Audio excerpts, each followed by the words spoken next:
Balikan na muna natin Lakay si Val Gonzales. Akala ko may bigyan na tayo ng Aguinaldo. Maya-maya after ni Val sige. Lakay. Val, kumusta ang sitwasyon dyan? Meron bang tabunan dyan sa paghuhunang lupa dyan sa may Bagong Silangan, Quezon City? Val?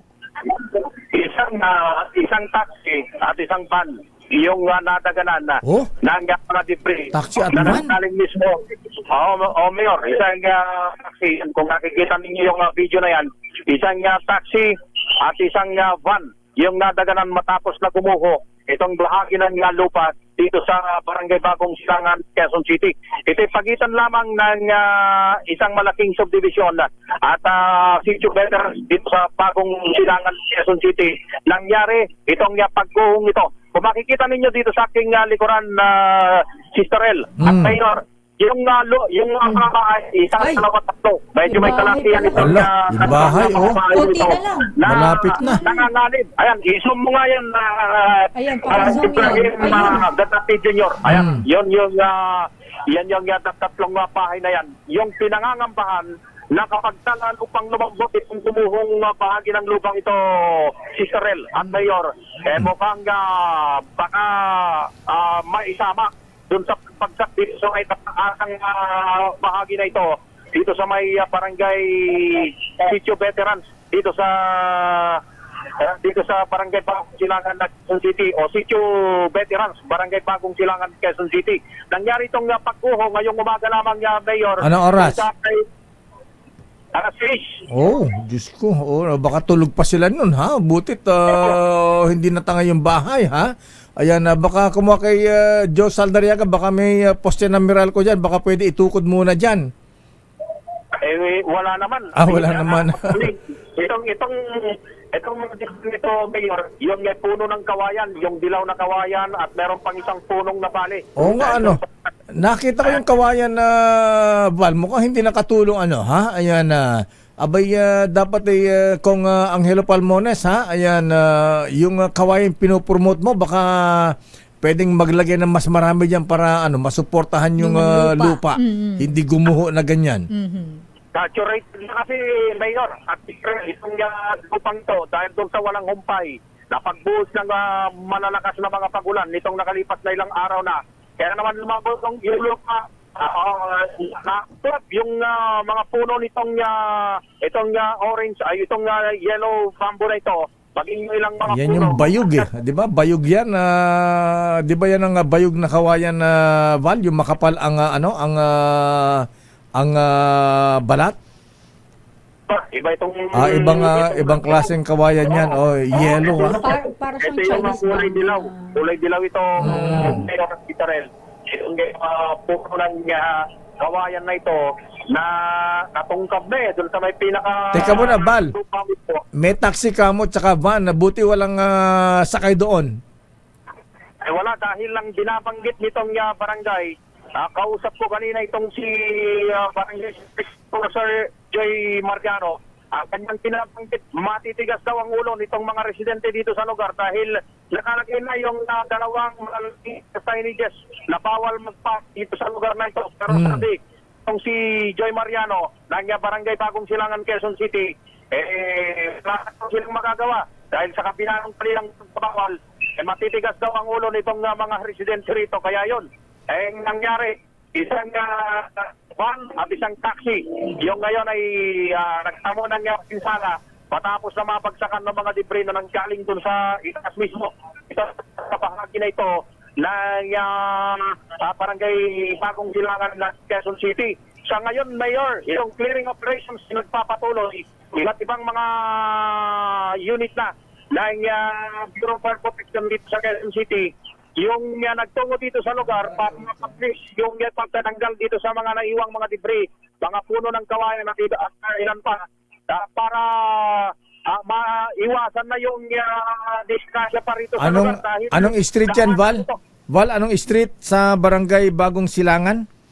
Ito ay dito sa Don Vicente yata, kung di ako nagkakamali. Don Vicente Street, dito sa Sitio Veterans, dito sa Bagong Quezon City. Saan malapit yung Bagong Silangan na yan? Malapit dito sa Philinvest. Malapit Philinvest mismo. Philinvest. Malapit sa Batasan. Batasan mismo, Mayor. Sa ng Department of Social Welfare and Development. At Oh. dito mismo, ilang nagpo tayo dito sa Gate 5 ng Philinvest, isang malaking subdivision dito sa Barangay Bagong Silangan sa Quezon City nangyari. Ito ang pagkuho ng lupa na ito. Ngayon ay tulong-tulong itong mga tauhan ng Bureau of Fire Protection, maging itong mga tauhan ng barangay, doon sa pagtatanggal dito sa naiwang mga debris o nagpagsaka ang mga debris, mismo doon sa may pinaka ituktok, gilid nitong atas na bahagi na lupa dito Val. sa Barangay Bagong Silangan. Kumusta yung mga nakatira dun sa yung malapit ng bumagsak na kabahayan dyan? Di pa ba sila lumilikas? Mabuti na lang mayroong mga pero sabi nitong si Barangay Chairman Wilfred Bucara, kausap ko lamang kanina, patungo na rin siya dito muli. Patungo na muli siya rito sa lugar. Na informahan na raw ang City Disaster Risk Reduction and Management Office doon sa piligrong dulot nitong pagkakalugar dito sa lokasyon na ito. Itong mga kabahayan na ito, hilera ng mga kabahayan, pero matitigas din daw ang ulo, Mayor. Daw sa Siyempre, naipundar na dyan. Diyan na sila nagtayo ng kahit na maliit na bahay, barong-barong Val. Baka magawa ng paraan ni Mayor Joy Belmonte yan, ha? I-refer sa sino nga ba housing sir natin? Si Jerry Acosar. Ayan, pinalitan na pala. Sino ba pumalit kay Baka pwedeng isama sa mga mabibigyan ng mga housing project itong mga nakatira dyan. Kawawa naman sila. Nagkaroon na ng state of calamity ang Quezon City kahapon.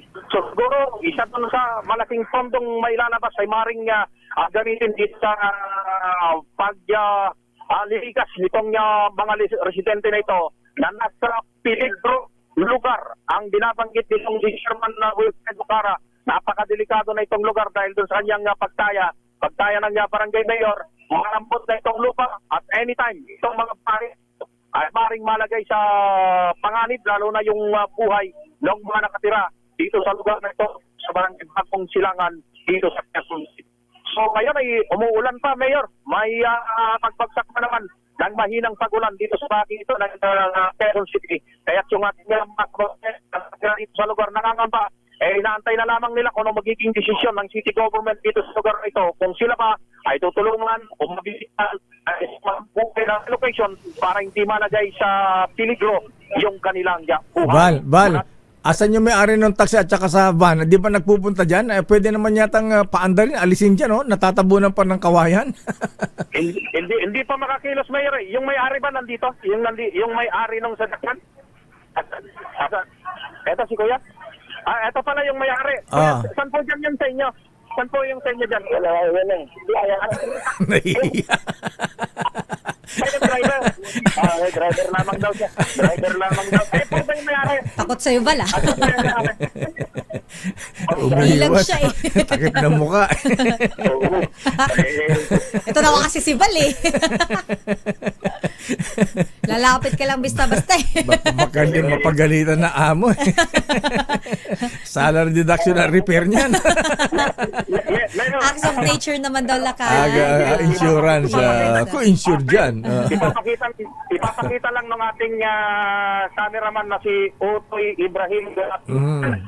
Lalaking mga no parking sign dito sa lugar na ito. May no parking sign dyan. Nakita nyo naman, dapat mahusay ng kamay yung Oo nga, laka-laka no parking. Ayan, nakalagay. Baka naman hindi nakita. Ayan, baka na misplace nung pumarada sila dyan. Yung yung signage. Ito, kakausapin natin si Kuyang Joy Mariano, ang traffic enforcer ang Barangay Bagong Silangan. Anong binabanggit nyo kanina? Matagal na ninyong nilagay itong mga container. Ito nga po, Mayor. Ito po yung nagbigay na po kami ng no parking bago po bumagyo nung siguro mga 4 months ago na po. Na pinagbabawalan na natin po tayo mag-parking dito sa area yung lagabang kawayan. Ngunit wala ho kami magawa sa gabi kasi sa gabi po sila nagpa-parking. Kaya hindi ho na namin sila masabihan na bawal na talaga dyan. Pero tuloy-tuloy pa rin po sila nagpa-parking hanggang sa nagkaroon ng trega. Wala ho kami magawa kung ganyan po nangyari sa kanilang sasakyan. Dahil tiket ang ulo na din nila. Ayaw subod sa amin ng mga nakalagay ng signs na no parking. Ayan. Ayun lang po. Okay, kaya sige, hayaan tabunan ng kawayan yan. Kaya naman ngayon, binabanggit para lagay ang malalaking no parking signs dito sa lugar na ito. Dahil 2 taon lang nakalilipas, isa ring pagguho ang nangyari dito mismo sa lugar na ito. Ayun si ano pala, Val, si Engineer Jose Ramon Aliling pala ang housing SAR ngayon, kapalit ni Secretary Jerry Acosar. Ayan, Engineer Aliling, ayan. Baka pwedeng bigyan ng housing yung mga yung mga kababayan natin na nasa gilid, tatangin na ng babagsak na yung kanilang mga bahay diyan. Oo nga, kumakapit na lang eh. Oo. Tamang-tama yung binabanggit mo, Mayor, dahil merong memorandum of agreement kahapon na inilabas ang Department of Social Welfare and Development at itong DSUD, Department of Housing Ayan, DSUD. Development Department, ay nagkaroon sila ng agreement para tumulong doon sa mga nawalan ng bahay dahil natulot nitong nagdaang kalamidad na dulot ng bagyong Krising at itong nagpapatuloy na peligrong dulot ng kabagat. So, tama-tama kung matasali itong mga residente nitong 3 bahay nito. Actually, hindi yung 3 bahay. Pero yung ibang mga lugar kasi ay nandun at may medyo kabababang mga lugar na at hindi na dito sa may pinaka-matarik na lugar na ito. Kaya itong ito ay dapat mailipat na para mailigtas doon sa tiyak na kapamanan. Mula rito sa bagong silangan sa Quezon City, napatuloy yung pagkambon. Ako si Val Gonzales. DZRH, una sa Pilipinas, uuna sa Pilipinas. Daming